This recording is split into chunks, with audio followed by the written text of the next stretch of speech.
ある意味ブラックアウトよりも怖いかもしれませんね。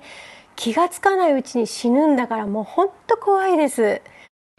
今回の研究テーマは低体温症ハイポサーミアです。低体温症という言葉を聞いたことありますか？雪山登山の遭難事件でご存知かもしれません。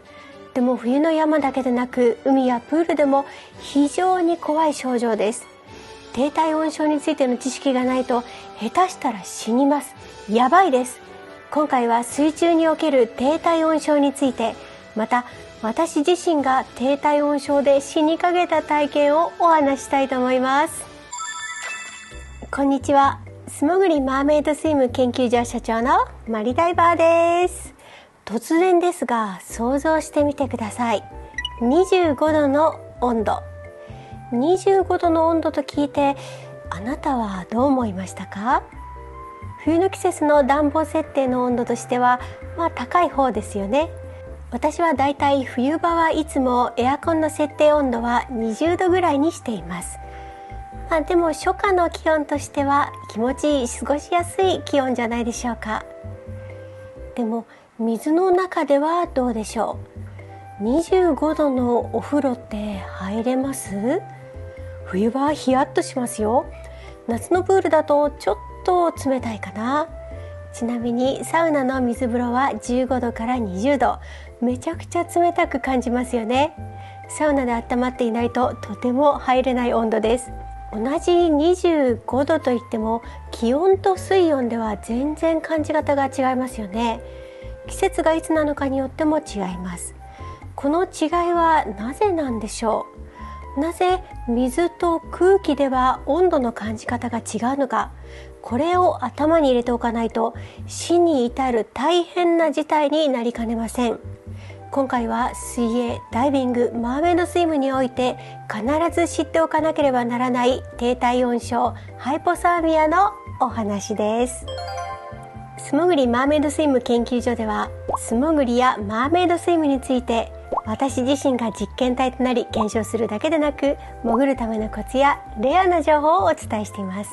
ぜひチャンネル登録をして当研究所の研究員になってくださいね。低体温症は英語でハイポサーミアと言います。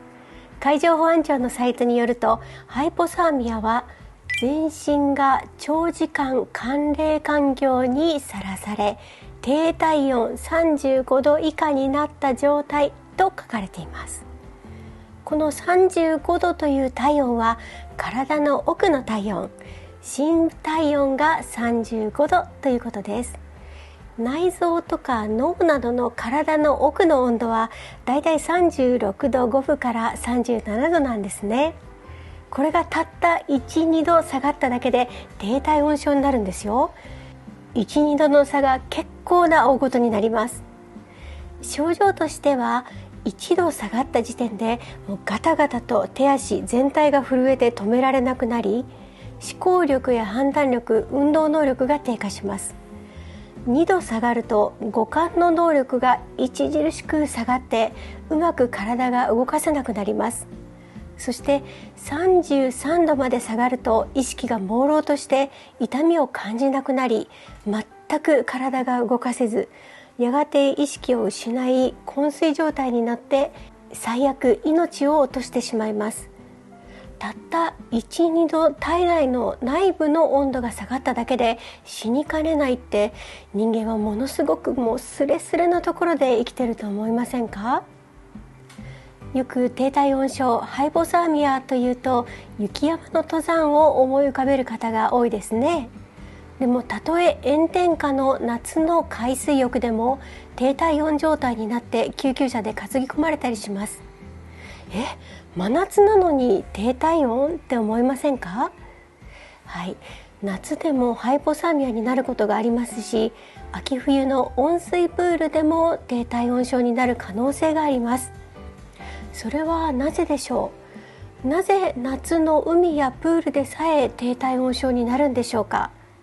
この理由は水は空気の20倍も熱伝達率が高いからなんです。熱伝達率というのは簡単に言うと物質間での熱の伝わりやすさのことです。水は空気よりもずっと熱が伝わりやすいんですね。だから水はどんどん体から熱を奪っていきます。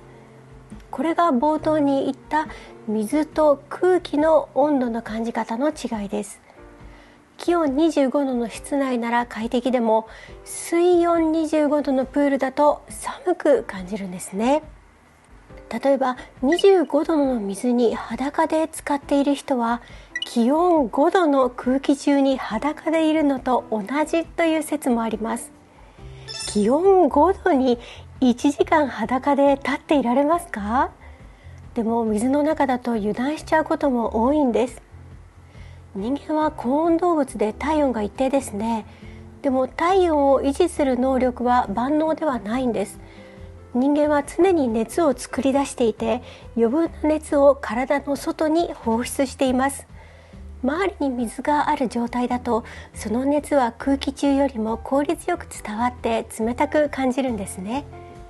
では水温がかなり低い時には人間はどうなるんでしょう。例えば水温が5度の冬の湖にすっぱだかで飛び込んだ場合、特別な訓練を積んだ人以外は30分ほどしか生存できません。また水温15度の場合は2時間で危険な状態になります。なんとか病院で息を吹き返したとしても、重大な後遺症が残ってしまうことが多いです。じゃあ30度もある暖かいプールや南国の海なら大丈夫じゃないのって思いますよね。いえいえ、そんなことはありません。たとえ30度の水温でも人間の体温とは6度以上の開きがあります。そして先ほど言ったように、水は空気よりも20倍も熱が伝わりやすい性質があります。どんどんと熱は奪われていくんですね。たとえ30度のプールや海でも長時間使っていると寒さを感じてきます。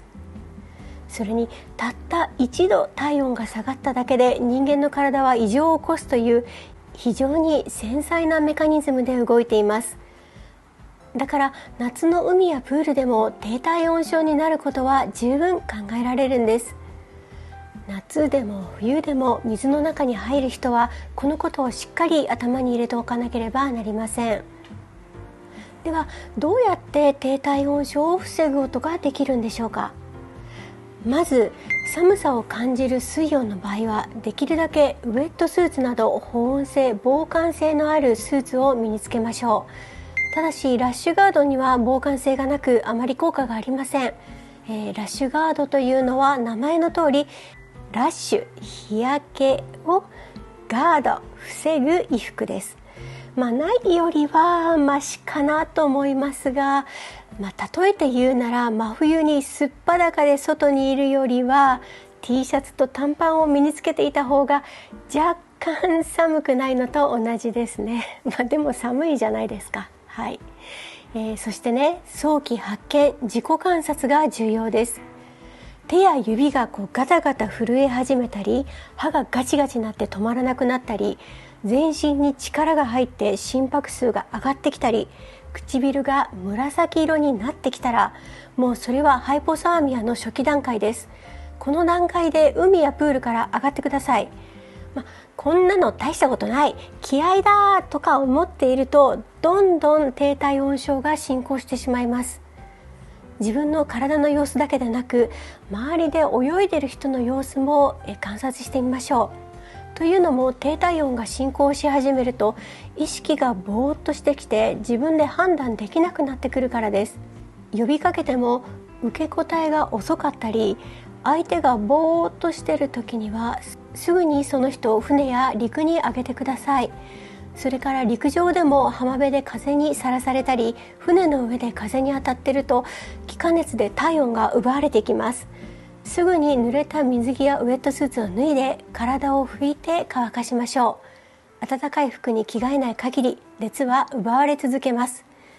それでも寒ければ使い捨てカイロなどを足の付け根や脇の下などに当てて、毛布などで体を温めてください。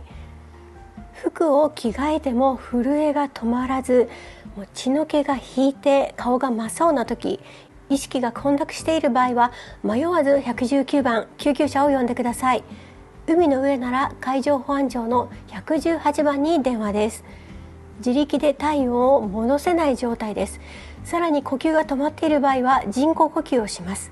一刻を争うのですぐに行いましょう。マーメイドの方は水温の低い水族館のショーで泳ぐことがあるかもしれません。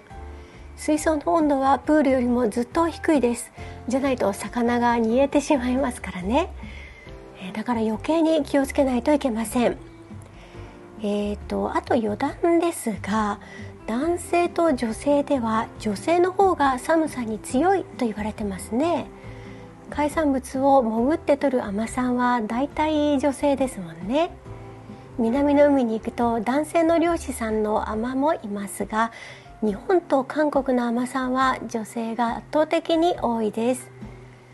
女性の方が、脂肪がね多いからかもしれませんが、一方では男性の方が筋肉量が多いから熱を作り出す能力が女性よりも高くて耐寒性があるとも言われています。どっちにしても男性も女性も低体温の知識、予防法、対処について知っておいて損はありません。低体温症の怖さを散々言いましたので、もう怖くなってしまった方もいらっしゃるかもしれません。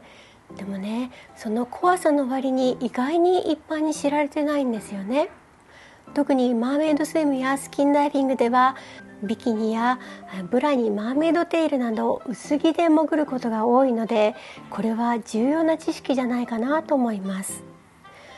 こういうね真面目な話題ってね、動画としては全然伸びないんですが、あえてお話ししました。というのも私自身このハイポサーミアを経験してるんです。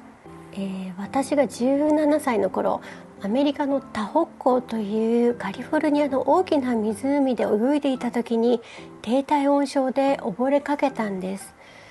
私はそんなね運動神経良くないんですが、泳ぎには自信があったんですね。だから友達と一緒にタホコでもうガンガン潜って遊んでたんですよ。でもある時点で急にね水温が冷たく感じたんですね。で、冷たって思って慌てて浮上しようとしたんですが、うまく手足が動かなくて全然進めなかったんです。どんどん体が沈んでいって、もう見上げるとね、水面で太陽がねキラキラと輝いていて、もうすごく綺麗でね、これが最後に見る景色だからちゃんと見ておかなきゃ、覚えておかなきゃってね、なぜか思いました。死んだらね覚えるも何もないんですけどねはい、結局ね周りの友達が気づいて助けてくれて、その後は何ともありませんでした。17歳で若かったですしね、すぐに回復しました。後から考えると明らかに低体温症でしたね。特に湖に多いんですが、急激に水温が低くなる境界線があるんですね。この境界線をサーモクラインというんですが、それを越えて潜ってしまうといきなり冷水に放り込まれたようなもんなので、ショック状態に陥ってしまうんですね。もう手足が動かなくなって意識が朦朧とするから、もうこの景色をちゃんと覚えておこうみたいなね、わけのわからないことを考えたのかもしれません。だから油断大敵です。たとえ泳ぎに自信がある方でも知らないうちに低体温症になっていたりします。頭がうまく働かないからです。ある意味ブラックアウトよりも怖いかもしれませんね。気がつかないうちに死ぬんだから、もう本当怖いです。お互い気をつけましょう。はい、今回のお話はこれでおしまいです。この動画が役に立ったという方、ハイポサーミアやべえって思った方は高評価をポチッと押してくださいね。また次の動画であなたとお会いできたら嬉しいです。